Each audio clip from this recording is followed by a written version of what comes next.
Peoples party के senior अगवान MPa Mir Nadir Maksi चयो आहे त सिंध अफ़गानी पठाणनि जो ठेको नाहे खयों, खेनि हाणे पंहिंजे ॾेह वापसि वञणु घुरिजे। सिंध जा वसीला हाणे धारियुनि जो माली बोझ खणण जे लाइक़ु नाहिनि रहिया। असांजी दिलि वॾी आहे जो असां धारियुनि खे सूबे अंदरि जाइ ॾिनी, पर उन जो नाजाइज़ फ़ाइदो खणणु कंहिंखे बि न ॾींदासीं। एसएस न्यूज़ जे रिपोर्टर घंवर ख़ान बिरोही मूजिबि अहिड़नि ख़्यालनि जो इज़हार हुन शहदाद कोट में पंहिंजी रिहाइशगाह ते मीडिया सां ॻाल्हाईंदे कयो।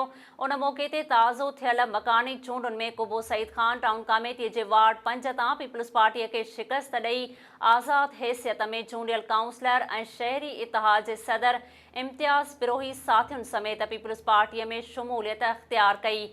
मीर नादिर मक्सी खेसि भलीकार कंदे चयो आहे त टाउन ऐं म्यूनिसिपल कमेटियुनि समेत ज़िले काउंसिल जे चेयरमैन जा जेतोणीकि केतिरा ई उम्मीदवार आहिनि, पर अञा ताईं को बि फ़ैसिलो न कयो वियो आहे।